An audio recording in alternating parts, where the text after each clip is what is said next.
Welcome to GK GS with Manish sir. आज 22 अक्टूबर 2022 है और आज के जितने भी महत्वपूर्ण करंट अफेयर होंगे वो हम इस वीडियो में डिस्कस करेंगे और इस वीडियो का पीडीएफ टेलीग्राम पे मिलेगा और टेलीग्राम का लिंक वीडियो के डिस्क्रिप्शन बॉक्स में है। तो आइए शुरू करते हैं। आज का पहला प्रश्न, राष्ट्रीय पुलिस स्मृति दिवस कब मनाया जाता है? तो 21 अक्टूबर को मनाया जाता है। क्यों? क्योंकि इस दिन लद्दाख में 21 अक्टूबर 1959 को चीनी सेना से लड़ते हुए शहीद हुए थे 10 पुलिस कर्मियों के बलिदान की याद में मनाया जाता है। और दूसरे शब्दों में ड्यूटी के दौरान शहीद हुए सभी पुलिस कर्मियों को श्रद्धांजलि देने के लिए यह दिवस 21 अक्टूबर को मनाया जाता है। भारत के पहले राष्ट्रीय पुलिस संग्रहालय जो कहाँ खोला गया? तो दिल्ली में खोला गया भारत का पहला राष्ट्रीय पुलिस संग्रहालय। अब इस महीने में और कौन कौन से इंपोर्टेंट डे मनाए गए? तो अंतर्राष्ट्रीय वृद्धजन दिवस 1 अक्टूबर, विश्व शाकाहारी दिवस 1 अक्टूबर, अंतर्राष्ट्रीय कॉफी दिवस 1 अक्टूबर, विश्व कृषि पशु दिवस 2 अक्टूबर। अच्छा, कॉफी में कैफीन होता है, चाय में थीन होता है और तंबाकू में कौन सा विषैला पदार्थ होता है? जवाब देना आपको कमेंट बॉक्स में कि तंबाकू में कौन सा पदार्थ होता है। अंतर्राष्ट्रीय अहिंसा दिवस 2 अक्टूबर, विश्व पर्यावरण दिवस 3 अक्टूबर, विश्व अंतरिक्ष सप्ताह 4 से 10 अक्टूबर, विश्व पशु दिवस 4 अक्टूबर, विश्व शिक्षक दिवस 5 अक्टूबर, विश्व सेरेबल पॉलिसी दिवस 6 अक्टूबर, विश्व कपास दिवस कब मनाया जाता है? तो 7 अक्टूबर को मनाया जाता है। विश्व मुस्कान दिवस 7 अक्टूबर, विश्व प्रवासी पक्षी दिवस 8 अक्टूबर और 14 अक्टूबर, भारतीय वायुसेना दिवस 8 अक्टूबर, विश्व डाक दिवस 9 अक्टूबर, भारतीय विदेश सेवा दिवस कब मनाया गया? तो यह मनाया गया 9 अक्टूबर को। विश्व मानसिक स्वास्थ्य दिवस 10 अक्टूबर। अच्छा, विश्व स्वास्थ्य दिवस कब मनाया जाता है? जवाब देना वो कमेंट बॉक्स में कि विश्व स्वास्थ्य डे कब मनाया जाता है, वर्ल्ड हेल्थ डे कब मनाया जाता है। अंतर्राष्ट्रीय बालिका दिवस 11 अक्टूबर। विश्व गठिया दिवस कब मनाया जाता है? तो यह मनाया जाता है 12 अक्टूबर को। अंतर्राष्ट्रीय आपदा न्यूनीकरण दिवस 13 अक्टूबर, विश्व दृष्टि दिवस 13 अक्टूबर, अंतर्राष्ट्रीय ई कचरा दिवस 14 अक्टूबर, विश्व मानक दिवस 14 अक्टूबर, ग्रामीण महिला अंतर्राष्ट्रीय दिवस 15 अक्टूबर, वर्ल्ड स्टूडेंट डे 15 अक्टूबर, विश्व खाद्य दिवस 16 अक्टूबर, गरीबी उन्मूलन के लिए अंतर्राष्ट्रीय दिवस 15 अक्टूबर, विश्व आघात दिवस कब मनाया गया? तो 15 अक्टूबर को मनाया गया। विश्व सांख्यिकी दिवस 20 अक्टूबर, अंतर्राष्ट्रीय रसोइया दिवस 20 अक्टूबर, वर्ल्ड ऑस्टियोपोरोसिस डे 20 अक्टूबर, राष्ट्रीय पुलिस स्मृति दिवस कब मनाया गया? तो 21 अक्टूबर को मनाया गया राष्ट्रीय पुलिस स्मृति दिवस। अब अगला प्रश्न आपका है, हाल ही में किसने बीमा सुगम, क्या? तो बीमा सुगम online market plus policy launch किया है। तो यह लॉन्च किया गया इरडा के द्वारा। IRDA IRDAI, insurance regulatory and development authority इसका फुल फॉर्म होगा और इसका मुख्यालय हैदराबाद में है और हैदराबाद है मूसी नदी के किनारे। ठीक है, किस नदी किनारे है? मूसी नदी किनारे है और हैदराबाद में ही है चार मीनार। अच्छा, चार मीनार को बनवाया किसने था? जवाब देना कमेंट बॉक्स में आपको। LIC की स्थापना कब हुई थी? HDFC की स्थापना कब हुई थी? और SBI की स्थापना कब हुई थी? ये तीनों का स्थापना आपका वर्क है, बताना है कमेंट बॉक्स में आपको। ठीक है, अब देखो जो आपके इरडा है, इरडा की स्थापना 1999 में हुई और इरडा के चेयरमैन आपके हैं देवाशीष पांडा। कौन है? देवाशीष पांडा इरडा के चेयरमैन है। यह अब है क्या? तो यह जो पॉलिसी भी लॉन्च हुई है मार्केट प्लस वाली, कौन क्या है यह? तो यह सभी बीमा जरूरतों के लिए वन स्टॉप डेस्टिनेशन होगा जो बीमा पॉलिसी को खरीदने, बीमा एजेंटों को बदलने और दावों को निपटने जैसी सेवाएं प्रदान करेगा।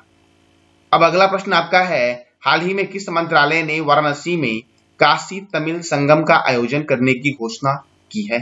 तो काशी तमिल संगम का आयोजन करने की घोषणा की गई है शिक्षा मंत्रालय के द्वारा और केंद्रीय शिक्षा मंत्री जो आपके हैं वो है Shri Dharmendra Pradhan.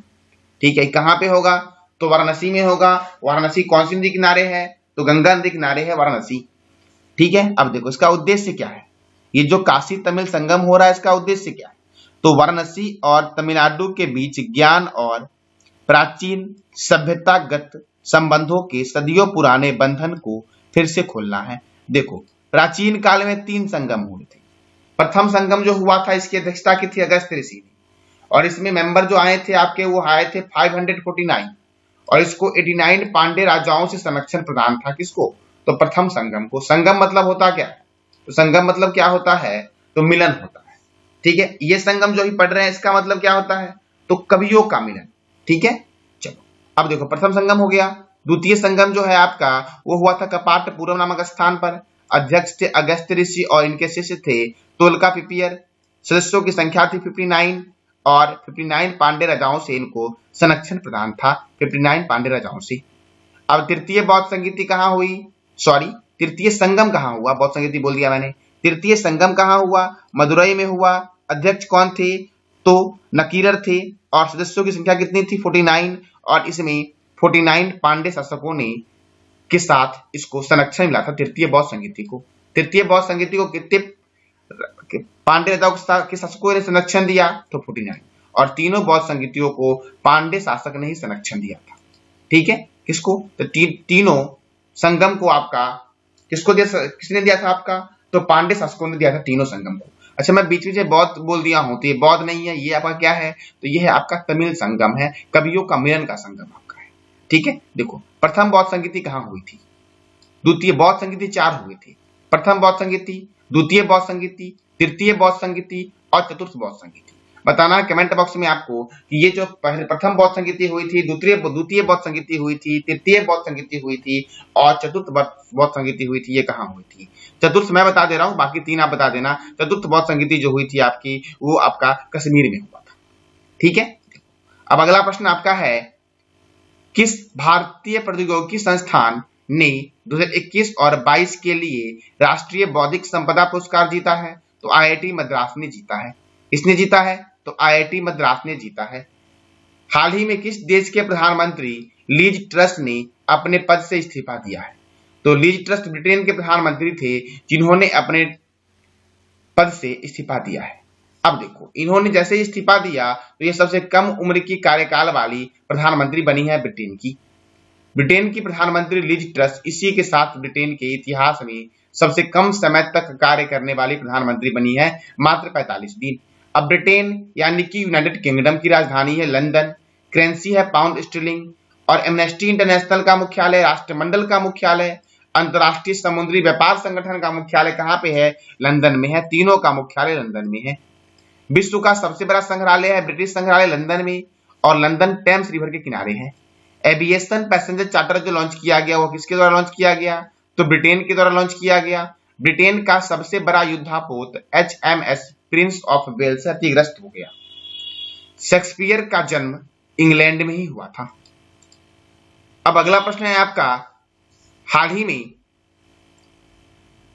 एडगिल Hurun India philanthropy list 2022 के अनुसार भारत के सबसे उदार व्यक्ति कौन बने? किसके अनुसार? तो EdelGive Hurun India philanthropy list 2022 के अनुसार भारत के सबसे उदार व्यक्ति जो बने हैं वो बने हैं शिव नादर। कौन बने हैं? शिव नादर। अब शिव नादर कौन है? तो HCL के संस्थापक हैं शिव नादर और इन्होंने 1161 करोड़ रुपए के वार्षिक दान के साथ भारत के सबसे उदार व्यक्ति बने हैं। भारत के दूसरे सबसे उदार व्यक्ति हैं विप्रो के अजीम प्रेम जी, जिन्होंने 484 करोड़ रुपए वार्षिक दान के साथ दूसरे स्थान पर है। 120 करोड़ रुपए दान के साथ रोहिणी नीलेकनी देश की सबसे उदार महिला बनी है। ठीक है, यानी कि देश की सबसे सर्वप्रथम उदार महिला कौन बनी है? सबसे उदार महिला कौन बनी है? तो यह बनी है रोहिणी नीलेकनी। और अगर पुरुष में बोले तो कौन बना है? तो शिव नादर बने हैं जो HCL के संस्थापक हैं। HCL, तो HCL के CEO हैं C विजय कुमार। ठीक है, HCL का हेडक्वार्टर है नोएडा में और HCL के फाउंडर है शिव नादर। कौन है? तो शिव नादर है। अब अगला प्रश्न आपका है, हाल ही में भारतीय प्रतिस्पर्धा आयोग ने किस पर 1338 करोड़ रुपए का जुर्माना लगाया है? तो यह लगाया गया है गूगल पर। गूगल की स्थापना कब हुई? गूगल के चेयरमैन कौन है और गूगल का मुख्यालय कहाँ है? इस तीनों की जानकारी देनी है वो कमेंट बॉक्स में। गूगल की स्थापना कब हुई, गूगल के CEO कौन है और गूगल का हेडक्वार्टर कहाँ पे है? देखो, भारतीय प्रतिस्पर्धा आयोग ने कहा कि गूगल ने ऑनलाइन खोज बाजार में अपनी मजबूत स्थिति का दुरुपयोग किया है, जिसके परिणाम स्वरूप प्रतिस्पर्धी खोज ऐप के लिए बाजार पहुंच से इनकार कर दिया। ठीक है, अब भारतीय प्रतिस्पर्धा आयोग ने ये लगाया है, तो भारतीय प्रतिस्पर्धा आयोग का मुख्यालय है नई दिल्ली में और इसकी स्थापना हुई थी 2003 में। अब अगला प्रश्न आपका है, हाल ही में किस राज्य सरकार ने गिद्धों के संरक्षण के लिए एक पैनल का गठन किया है? तो गिद्धों के संरक्षण के लिए तमिलनाडु राज्य सरकार ने एक पैनल का गठन किया है। तमिलनाडु की राजधानी है चेन्नई, तमिलनाडु के गवर्नर है आर एन रवि और तमिलनाडु के मुख्यमंत्री हैं एम.के. स्टालिन और राज्यसभा सीट 18 है और लोकसभा सीट कितना है? 39 है। ठीक है, तमिलनाडु में ही आपका है अगस्त मलाई हाथी अभ्यारण्य। सड़क पर रहने वाले जानवरों के लिए भारत की पहली एम्बुलेंस सेवा तमिलनाडु ने लॉन्च की। भारत का पहला सिलेंडर लोरिस अभ्यारण्य जो अधिसूचित किया गया है तमिलनाडु में किया गया है। मछली के उत्पादन में गुजरात को पीछे छोड़ के तमिलनाडु प्रथम स्थान पर आया है। अंगदान के मामले में प्रथम स्थान पर तमिलनाडु है। मेटूर बांध कावेरी नदी पर तमिलनाडु में है और पिल्लूर बांध भवानी नदी पर है और कहां पर है? तमिलनाडु में है। इंदिरा गांधी अभ्यारण्य तमिलनाडु में है। मुद्दुमलई अभ्यारण्य तमिलनाडु में है और मन्नार की खारी मरीन राष्ट्रीय उद्यान जो आपका है ये भी तमिलनाडु में है। अंतर्राष्ट्रीय सौर गठबंधन के अध्यक्ष के रूप में किसे चुना गया है? मैंने यह क्वेश्चन आपसे कल पूछा था, तो यह चुने गए हैं आर.के. सिंह अंतर्राष्ट्रीय सौर गठबंधन के अध्यक्ष के रूप में। अब देखो, अंतर्राष्ट्रीय सौर गठबंधन का मुख्यालय गुरुग्राम में है। अच्छा, अंतर्राष्ट्रीय सौर गठबंधन जो आपका है इसका उद्देश्य क्या है? तो देखो, ये जो पृथ्वी आपकी है, तो पृथ्वी में देखो ये है कर्क रेखा और ये है मकर रेखा और ये है आपका 0 डिग्री अक्षांश रेखा। ठीक है, देखो कर्क रेखा और मकर रेखा ट्रॉपिक ऑफ कैंसर और ट्रॉपिक ऑफ कैप्रिकॉर्न के बीच सूर्य की गर्मी जो होती है वो अधिक होती है। इसी का सही इस्तेमाल करने के लिए अंतर्राष्ट्रीय सौर गठबंधन का स्थापना किया गया था और इसका हेडक्वार्टर जो आपका है ये गुरुग्राम में है। ठीक है, देखो अंतर्राष्ट्रीय सौर गठबंधन के अध्यक्षता जो मिली है वो भारत को मिली है और सह अध्यक्ष जो बना है वो फ्रांस बना है। फ्रांस की राजधानी क्या है? तो फ्रांस की राजधानी जो आपकी है वो पेरिस है और पेरिस सीन नदी के किनारे है। अब अगला प्रश्न आपका है, आज का प्रश्न आपका है, हाल ही में 2023 की AFC एशियाई कप की मेजबानी कौन देश करेगा? इसका जवाब देना कमेंट बॉक्स में आपको, और इस देश के बारे में आप जो भी जानते हो इस तीनों देश के बारे में उसका जवाब देना है कमेंट बॉक्स में आपको कि कतर की राजधानी क्या है, संयुक्त अरब अमीरात की राजधानी क्या है और सऊदी अरब की राजधानी क्या है। जानकारी अच्छी लगी हो तो लाइक करें, शेयर करें और सब्सक्राइब करें। धन्यवाद।